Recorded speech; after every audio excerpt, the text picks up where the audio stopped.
C'est très important de souligner le fait que justement ne pas aller à l'école ne signifie pas faire l'école à la maison comme on le pense, ou être enseigné par ses parents, ou rester à la maison et poser la maison comme pôle inverse à l'école par exemple. Tout ça, ça ne correspond pas à ma réalité. Donc effectivement, je ne suis pas allé à l'école, mes parents ne m'ont pas envoyé à l'école, mais mes parents ne m'ont pas enseigné au quotidien. Personne ne m'a enseigné. Je n'ai jamais eu à m'asseoir à une table et à commencer par une leçon numéro 1 à une heure dite, un jour dit. Et ce qui a été le principal moteur, alors il y a beaucoup de choses qui se passent dans un cas comme ça.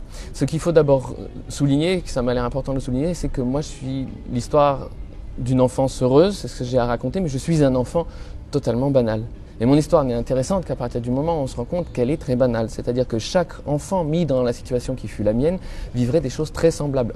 Comment va-t-il s'intégrer dans une société qui n'a pas été construite sur les mêmes bases que... Alors, s'intégrer dans la société signifierait qu'on n'en fait pas partie. Or, depuis le début, je fais partie du grand bain, du grand bouillon de culture, du grand brassin de la société, grandeur nature, avec toutes les couleurs de peau, toutes les religions, tous les âges, jamais des amis de tous les âges, un enrichissement mutuel dû à la différence. Mes parents étaient tous les deux, et je tiens à le dire, des élèves brillants et heureux. Ce qui fait que leur choix n'était pas guidé par un quelconque échec personnel ou une souffrance personnelle. Ils n'avaient pas de compte à régler avec l'école. C'est très important parce que ça définit la chose suivante. Ils ne se sont pas décidés contre l'école, mais pour la disposition spontanée de l'enfant. C'est donc pas un choix en opposition, c'est un choix en adhésion totale. Quelle est l'étape suivante dans le processus naturel de son développement ? Cette question, c'est la base de leur attitude. Cette question remplace une autre question qu'on pourrait se poser qui serait par quelle action pédagogique de notre part pourrions-nous induire l'étape suivante ? Et là, de nouveau, c'est l'adulte qui décide de où et quand et quoi l'enfant apprend. Par rapport à l'éducation, par rapport aux méthodes, par rapport à l'enseignement, il y a une petite phrase qui est de Jean-Pierre Lepris. J'ai écrit une préface pour son dernier livre. Et il dit toujours, nous ne cherchons pas d'éducation alternative. Nous ne cherchons plus d'éducation alternative, de méthode alternative, de pédagogie alternative. Nous cherchons une alternative à l'éducation, une alternative aux méthodes, une alternative aux pédagogies. Je suis un enfant de 42 ans qui n'a jamais cessé de jouer. Je peux apporter une réponse à cette question, ce qu'il advient d'un enfant qui joue 42 ans sans jamais être interrompu. Eh bien non, c'est pas un sauvage, illettré, analphabète et asocial et chômeur, qui restait dans une superficialité qui n'existe pas. Parce que quand on voit l'enfant, quand on le voit jouer, on se rend compte que ce n'est pas superficiel, c'est ce qu'il y a de plus sérieux. On part souvent de l'idée que l'enfant est un petit paresseux, sournois et tricheur, qu'il faut remettre dans le droit chemin, parce que si on ne le forçait pas à apprendre, à être structuré, etc., il n'apprendrait rien, il ferait rien, il n'avancerait pas, il resterait dans un état végétatif. Ce que l'observation, et dorénavant la science, démontre, c'est que c'est tout l'inverse. C'est quand on commence à interrompre l'enfant, à lui faire perdre son rythme, à lui faire perdre sa disposition spontanée, qu'il commence justement à devenir paresseux, tir au flanc, sournois, etc.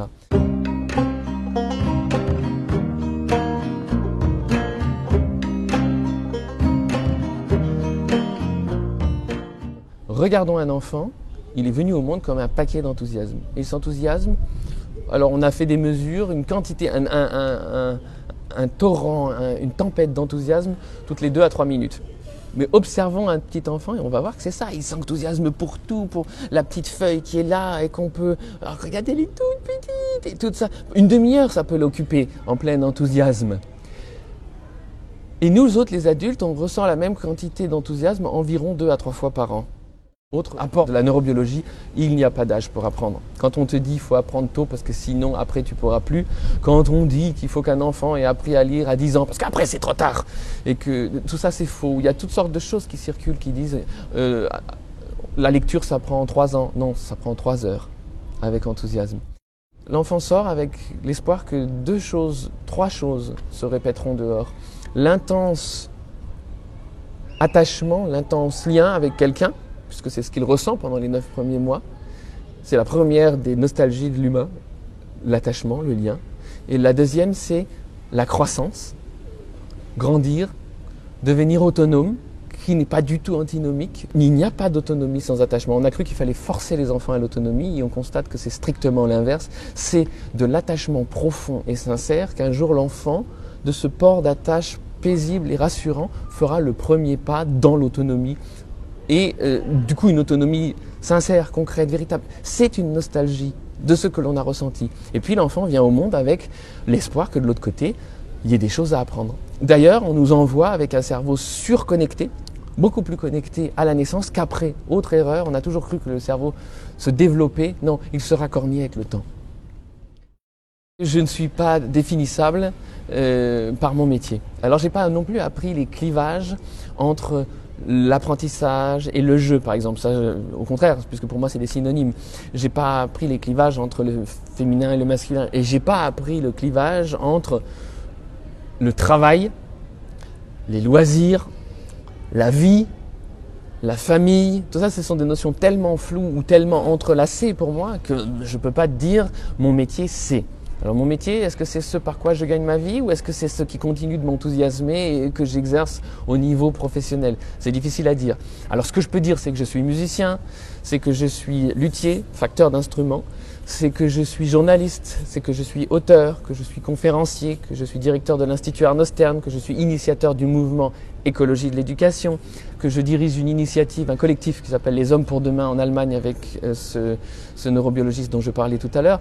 Donc tout ça, je ne sais pas si ça permet de me définir. Ce qu'il y a de mieux pour me définir, c'est de dire je suis un enfant de 42 ans. Ce que ma vie prouve, c'est qu'on n'a pas besoin de qualifications, il suffit d'avoir des compétences. Les dites compétences sont l'effet secondaire de l'enthousiasme. Une enfance heureuse comporte des incidents, des problèmes, des crises, des difficultés, des douleurs, des larmes, des deuils, des décès, etc. Donc une enfance heureuse dans la véracité du bonheur qui contient toutes sortes de moments difficiles. Donc je pense que le bonheur, non, je suis sûr que le bonheur, c'est de pouvoir rester dans le plus possible proche de sa disposition spontanée. Et sachant qu'on vient au monde fait pour s'enthousiasmer, fait pour apprendre, fait pour faire des rencontres, sans aucun préjugé. L'enfant n'a aucun préjugé, aucun a priori de couleur, de peau, de race, d'âge, de sexe ou quoi que ce soit, ou même d'espèce.